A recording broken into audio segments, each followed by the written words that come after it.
everybody, this is Jeff Veale, the business guru, once again coming to you from downtown Manila with another awesome guest on 15 Minutes of Fame. If you'd like your 15 Minutes of Fame, guys, reach out. Think about it. TV commercial is going to set you back about $30,000, and surprise, surprise, they might go to the loo, make a sandwich or a cup of coffee while your commercial's playing, so no one even sees it. 10 radio spots in your city are going to set you back $3,000 to $5,000, and quite often they'll play them at 1 o'clock or 3 o'clock in the morning when people are asleep.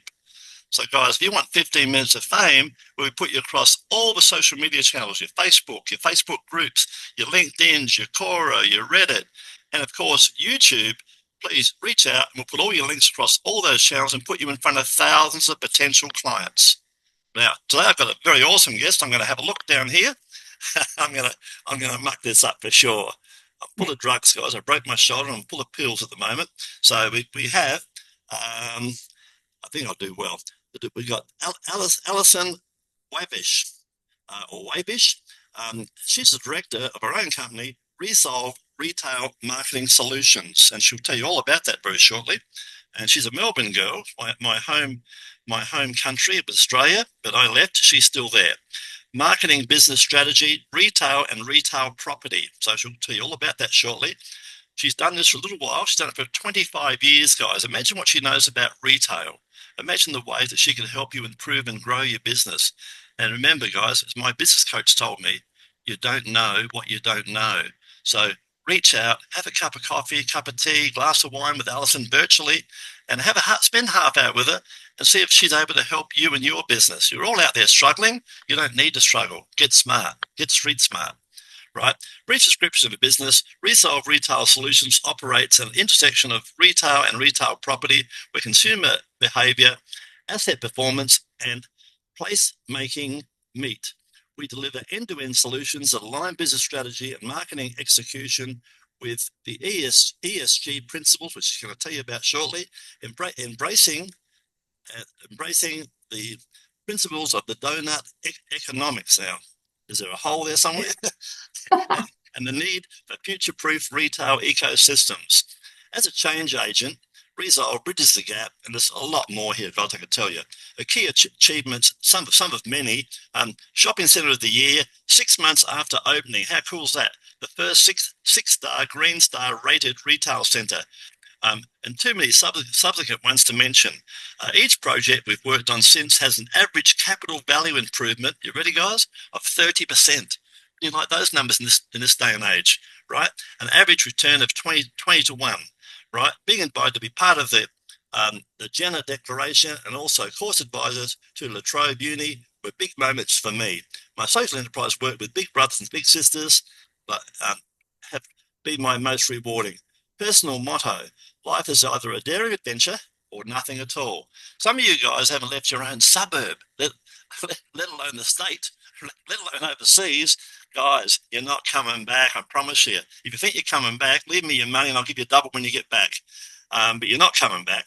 I was a muso before I studied economics, and things here, and we'll still be going to do, I guess that's festivals and concerts until I'm no longer breathing. And that's a passion, guys. And this lady hasn't got a job. Like you guys, she's got a passion. When you've got a passion, you're not working, you're enjoying yourself. It's my great pleasure to welcome. How are you, Alyson? I'm well, thanks, Jeff. That's a brilliant introduction. Very, very descriptive. Thank you very much. No, right. Send my bottle of scotch that you promised me. Don't forget. Yeah, I will. It's in the mail. Lovely. Tell us about your journey and what inspired you to pursue your current career path. Where did it all begin? It all began when I was working in events and restaurant spaces, and I thought, oh, bugger this. Every single place I work in is designed not aligning with, good cost management. So it would implicate food cost, it would implicate labour costs, because architects get in and they design these spaces and don't think about the end user or the operational benefits later on and how that's going to operate. So I'm like, I'm going to go on the other side. I'm going to learn and sort of consult to those developer guys, those builder guys, those architect guys, and tell them how they should be building at that stage food and beverage outlets and restaurants and stores. And, then that obviously grew to retail stores, and I ended up working for, some of the biggest shopping centre developers in Australia, Mirvac being the last one. Yeah. And I was kind of the troubleshooter that moved around from redeveloping and developing assets, so greenfield developments or redeveloping centres.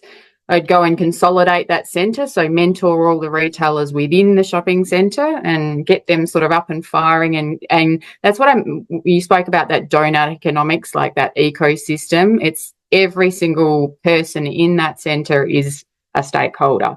Absolutely. So it's how you take them along that journey, make sure they're viable, make sure they're not stressed, and therefore there's, lessen that attrition in those first 12 months to 2 years. They're family. They're supposed to be a family, aren't they? Absolutely. And I really loved, I found that passion in mentoring those small businesses. I think one of my last projects was, we opened this greenfield centre when I was working in corporate life that was in a brand new master plan community, basically a patch of dirt, 10,000 people living in the area. And for a centre of 120 stores, that's a big ask to try and draw from a trade area like that. But I did it, and we had 240,000 people through the doors over 4 days. I had minimal attrition. It was, and this centre had environmental parts. It's a living, breathing kind of example of a centre where the retailers were invested in it, the community were invested in it. It was the epitome of correct community alignment. And I just went, yeah, more of it. I want to go and do that, and I want to go and teach others how to do it, from the coalface right through to the sort of board level of property developers. So what's been the most challenging aspect of your work, and how have you overcome that? Being the person in the business, the go-to person in the business. I went through some health challenges in the last couple of years, and when you're the key person in the business, I am there helping businesses go through challenging times, and I don't think I'd had my challenging time until the last 2 years, and I now can feel, I actually know those feelings and can properly empathise with them, because when you have life throw you curveballs and you're trying to drive a business, it's challenging to keep your eye on the ball and keep moving forward. And I think it's about just connecting those dots and keep moving forward. And as you say, when you have that passion and you know that you're there to make a difference, that's where it comes in. It's mindset. And I tell people, you've got to have rain to see rainbows, guys. And when you're down, think of the positive thing. Hey, good, I'm down. There's only one way to go now. It's back up. Yeah, absolutely. It's really that simple. Yeah. Tell us about, my eyes are getting blurry with this tablets. Tell us about an important moment in your career that changed the direction in which you're going. I think, certainly I've had a couple of recent ones, to be honest. Yes. Some historic ones, but some very recent ones. I was asked to join the Gender Declaration. Now, this is an organisation that they're made up of UNESCO members. They've identified that governments around the world, a lot of governments aren't going to reach their SDGs. For audience out there, that's Sustainability Development Goals. Yes. And so they're taking ownership and encouraging private enterprise to do that, which is, where we're at with anything really. If we want to progress, it's private enterprise enabled by good government, government enablement. And I was one of the first sort of people in my remit that was or businesses in my area that was asked to join. So that was they obviously recognised what I'd done. And being asked to do mentorship through La Trobe Uni and be a course advisor, that's just happened recently, and influence. I just did a workshop with that group of students last night, and I've had about 7 reach out to me on LinkedIn already that are now mentees.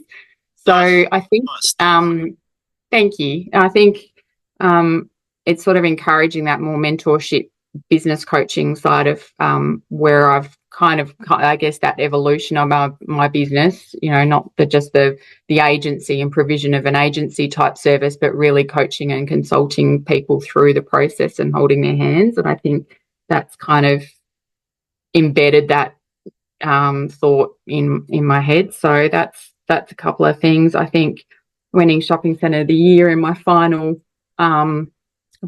year in corporate life was definitely it was a moment. Lots of awards actually for that centre, and I wrote all of the award submissions. So but I really believed in it, and I think that really was the catalyst for me going out and starting my own business, to be honest, because I thought I needed to grow my influence. Well, you got sick of working for idiots. You want to go out and work for a lunatic, right?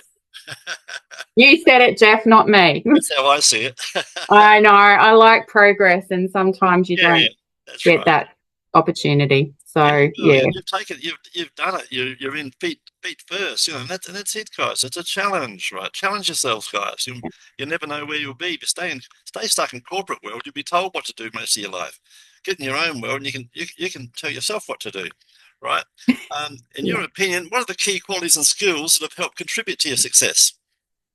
I think understanding human. I mean, I worked in restaurants from the age of sort of 16, 17. So study of human behaviour from that very you deal with all sorts of clientele. I've worked on construction sites. I think getting the best out of people is definitely, and mentoring people has definitely been probably my absolute strength, and being able to take them on the journey, because I can see things in people, and I can see sometimes in the gaps in the business when it's person related, like director or owner related, rather than the actual some of the operations. It's usually personality. And I think because I'm an economist, I have to have strong ROI on anything that we do, or it's not done. So, or we tweak it until it is done. Yes. And I think bleeding every single dollar to the cent out of a budget, and making sure that that we have that return on investment. So that intersection between marketing and economics. Yeah. Let me tell you a quick story. I client some 12 months ago from Canberra. It's got a Mexican restaurant, and he reaches out to me and said, "I've heard about you, Jeff. I need some help. I'm struggling." I said, "Okay, tell me about your restaurant." It's a family restaurant, it's a Mexican restaurant. So I asked a couple of questions, not knowing, know nothing about it, right? Doing this all online. I said, "Okay, tell me, it's a Mexican restaurant. How many sombreros have you got?" He said, "Sombreros?" I said, "None." I said, "Okay, let's make a note of that. None. Okay. Tomorrow I want you to buy 6, and I'll tell you why later." Mexican drinks. What Mexican drinks have you got? I said, "What drinks have you got?" He said, I've got Coke, and I've got Sprite, and I've got Fanta, and I've got coffee." And he never had coffee, by the way. I've got Coke, Sprite, water, blah blah blah. I said, "Right. So what Mexican drinks have you got?" "What do you mean by that?" I said, "Mexican milkshakes. Have you got any Mexican milkshakes? Have you got Mexican coffee?" "No." "All right. Okay. What Mexican desserts have you got?" "None." So what you're telling me is every couple that comes into your restaurant walks out of your door and goes across the road and spends $40 in the coffee shop across the road, and you already had them in your restaurant.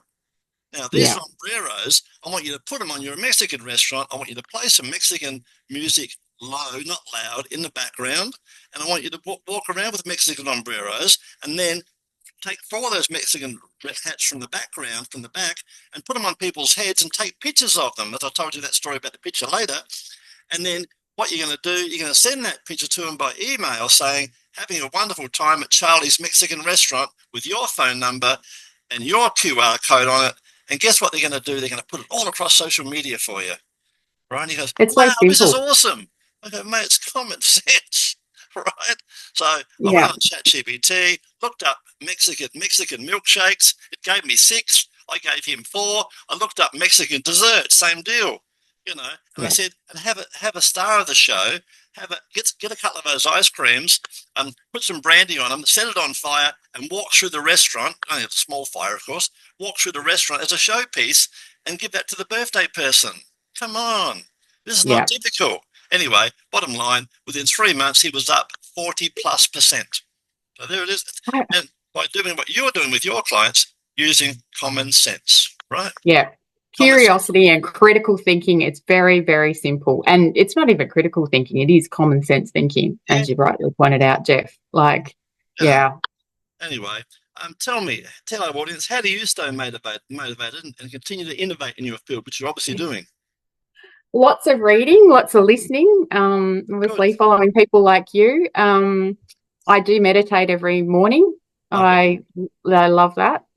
Different sort of sorts of meditation. And lots of things, guys. Yeah, lots of adventures. I'm a gypsy by nature, so I'm like, I will sit and watch a spider spin its web for 20 minutes and tune out right through to, you know, I went hiking in Scotland in January, February in the middle of winter. That'd be awesome.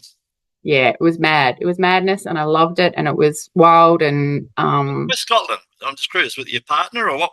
Why Scotland? Yeah, Scotland's my ancestor. So my grandfather is Scottish, was Scottish, and I had this absolute hankering to be in my home country and walk in the footsteps of my ancestors. And I do like whiskey, so join the club. Join the club. Only malt.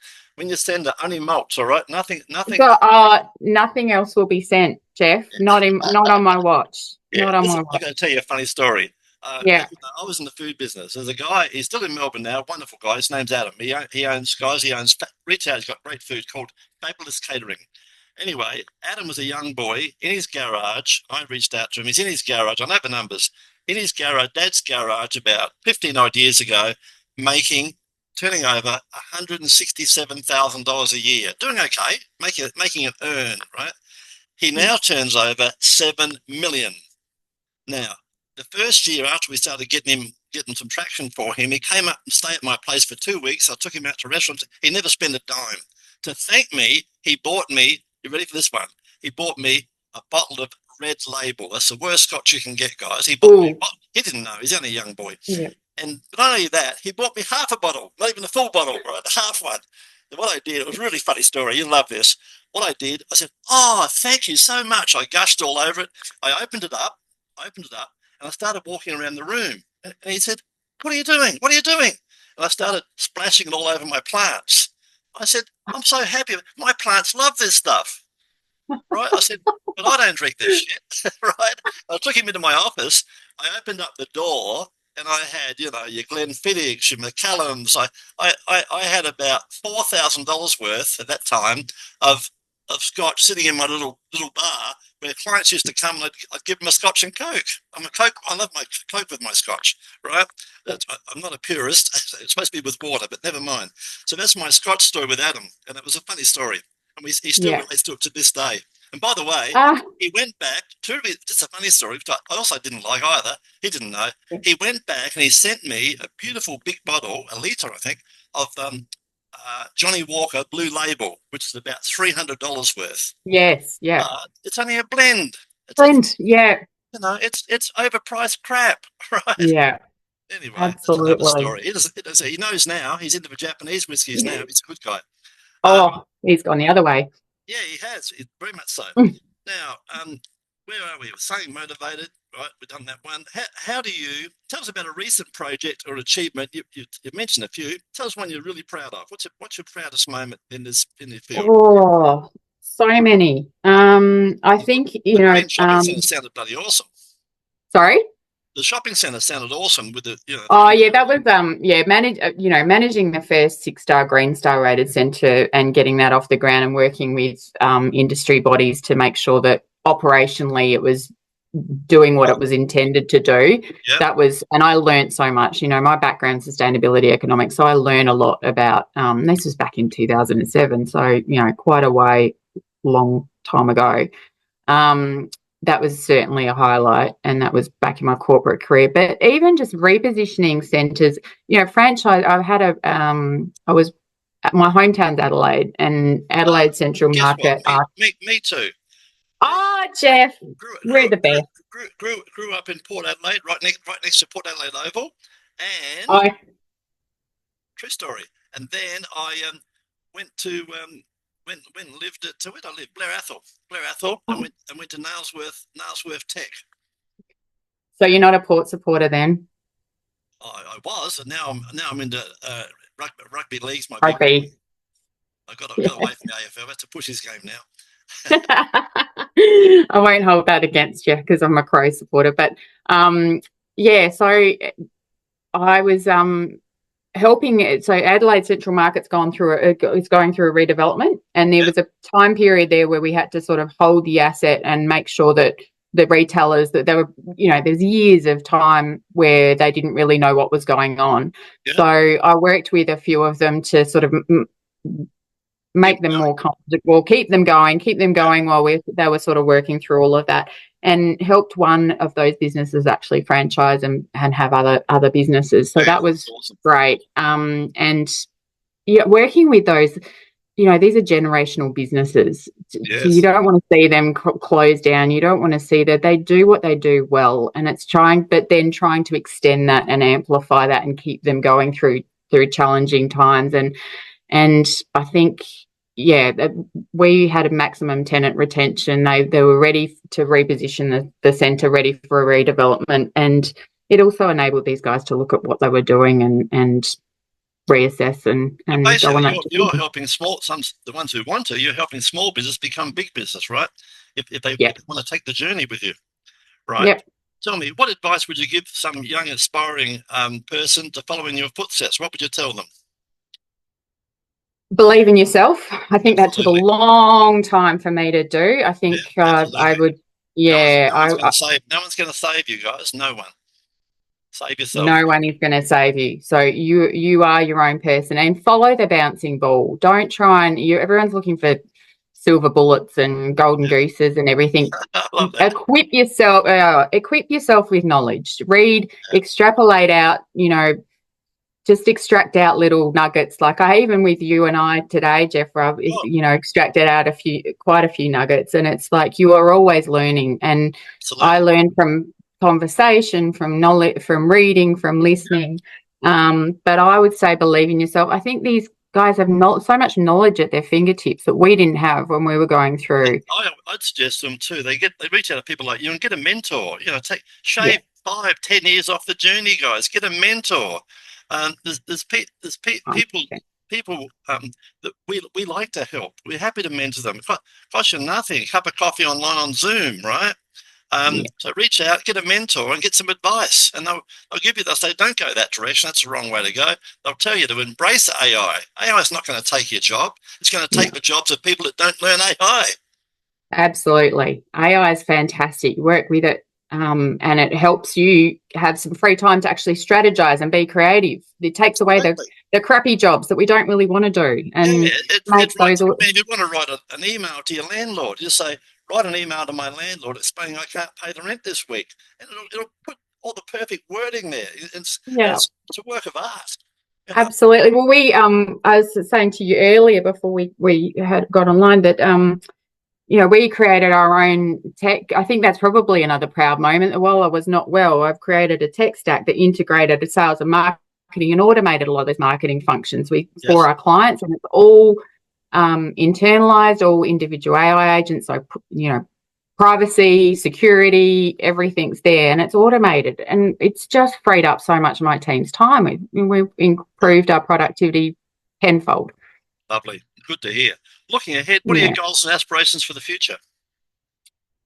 Reach as many people as I can and enable as many businesses as I can, and be known for doing that, and also young people. I'm now on the course advisory, mentoring young emerging leaders, and I'm doing that through a couple of vehicles, being La Trobe Uni and Big Brothers Big Sisters, but yeah, definitely keep traveling and keep having adventures and keep going to festivals.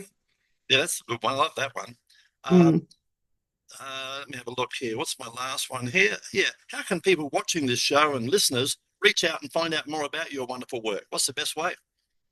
Follow me on LinkedIn, Alyson WAVISH, ALYSON WAVISH, WOVISH, or Resolve Retail Solutions. Check us out on the website. It's www.re-solve.com.au. Lovely. one last thing before we wrap it up. You've told us a lot, but tell us a fun fact about yourself that most people don't know.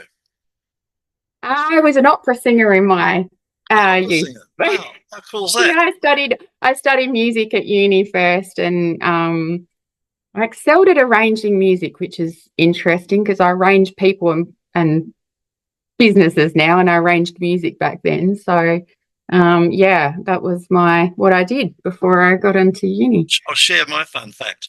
I won a music scholarship when I was about 14 in Adelaide. I won two 3-year ones. I was a singer, right? And I led the Festival of Light, and they had me with one of these bloody things you put in your stomach, and you can put a big flagpole. I led the thousands of people for the parade. Oh my goodness! Singing as I went. I know the Festival of Light very well. That brings back memories. Yeah, so I told you I'm an Adelaide boy. Rough and tough. I learnt a lot from Adelaide. It got too small for me. I had to get out. It got too small. Right. Me too. And Mum used to come back. She used to go to Melbourne all the time, funny enough, back in the day. And she'd bring back licorice. My camera went off for some reason. She'd bring back licorice, and she would bring back small bottles of Coca-Cola when it used to be in little small bottles. Oh, yes. Yeah, well, my mum brings me fruit chocks. Yeah, fruit chocs. Yeah, there you go. And it's funny, guys who don't know Australia, you change states, and they call different things, different. Like in one place you get a midi, another you go and have a beer, you get a what's the word? A pint. Schooner. So, pot. Or a pot, yeah. And then you go to the pie shop, like Balfour's, all Balfour's and all those places. You go to the pie shop, and it's just awesome stuff, guys. Awesome. That's the good thing about Adelaide. It's got great pies. Does have very good pies. I always have a meat pie when I go home. Yeah, but then always. Your Queen Vic's got the good donuts, right? Yes. I was actually there 2 weeks ago for the they had a festival, Vietnamese festival. All right. And Indonesian festival. I'm so sorry, I got that wrong. Right. And the first thing I did was straight for the American Donuts van. Have you ever watched the guy make them? Yes. I watched him one day. He's got a little cutter. He's got all the dough, and he goes, and as he does it, it's like this. It's like a circle of donuts. I kid you not, there's about 9 donuts in the air at any one time. Yep. It's so bloody quick. I was mesmerised. I sat and watched him like with your spider story. I sat and watched him for about 20 minutes. I couldn't believe it. Mesmerising. See how important retail theatre is, and it can be that simple. It is. Yeah. You've been an awesome guest. Thank you for being on the show today. And thanks. Anyone out there, if you want to be on 15 Minutes of Fame, and tell you, every man and woman's got a story, guys. So come on and tell your story, and don't be a hidden secret. Tell your story to the world, just like Alyson's done today. Thanks very much, Alyson, being on the show. My pleasure, Jeff. Thanks so much for having me. It was great. No trouble.